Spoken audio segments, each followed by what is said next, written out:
The legend lives on from the Chippewa on down of the big lake they call Gitchee Gumee. The Great Lakes comprise the largest collective body of freshwater on the planet, containing roughly 1/5 of the Earth's supply. Ever since the Soo Locks were built in 1855, a parade of ships have been moving goods up and down the Great Lakes. During World War II, 7,000 Army soldiers were sent to protect the Soo Locks, the most guarded point in North America. Had Germany been able to somehow destroy the Soo Locks, it surely would have won World War II. Without the locks, the U.S. would not be able to fuel the arsenal of democracy by getting iron ore from Duluth, Minnesota to Detroit, Michigan, to build bombers at Willow Run Airport, or tanks at the Detroit Arsenal tank plant. At its height, Willow Run was producing a bomber every hour. In 1957, Edmund Fitzgerald, the CEO of Northwest Mutual Insurance in Milwaukee, Wisconsin, decided to build the greatest ship to ever sail the Great Lakes. And on June 7, 1958, at a cost of $80 million, the Edmund Fitzgerald was launched near Zug Island. 729 feet long and 75 feet wide, it was the largest ship on the Great Lakes.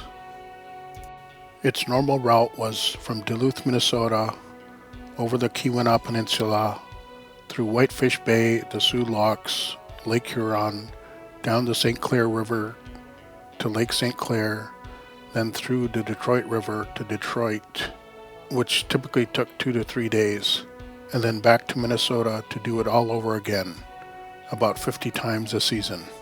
Each trip bringing enough taconite to build 700 cars.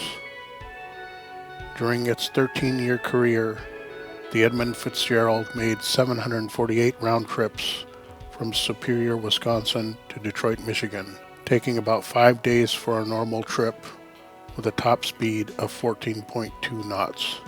It also set 6 seasonal cargo haul records over its career. With a storm approaching from the south, the Edmund Fitzgerald and the Arthur M. Anderson leave Superior, Minnesota on November 9, 1975, both taking the northern route across Lake Superior, which takes an extra 14 hours to cross the lake. Had they taken a straight shot across the lake, they might have been able to reach the Soo earlier. Unfortunately, with the storm moving in much quicker, the two ships were now caught in near hurricane force winds and waves up to 35 feet in an area known as the Graveyard of the Great Lakes. Many captains say that the waves on Lake Superior are much worse than those on the Atlantic. There have been 6,000 to 10,000 shipwrecks in the Great Lakes and over 30,000 lives lost. 240 shipwrecks just off Whitefish Point between 1816 and 1975. Having lost its long radar, short radar, taken on water, and a list, and with the light out at Whitefish Point as well as the radio beacon, the Edmund Fitzgerald decides to wait for about an hour for the Anderson to catch up. At around 7 o'clock, Captain McSorley's last message to the Arthur M. Anderson was, "We are holding our own."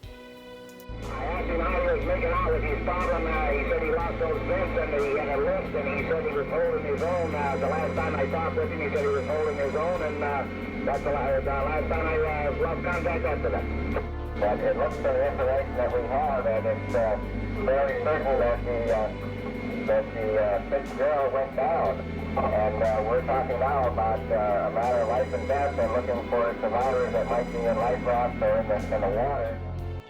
The ship sank 17 nautical miles from Whitefish Point and now rests at a depth of 530 feet.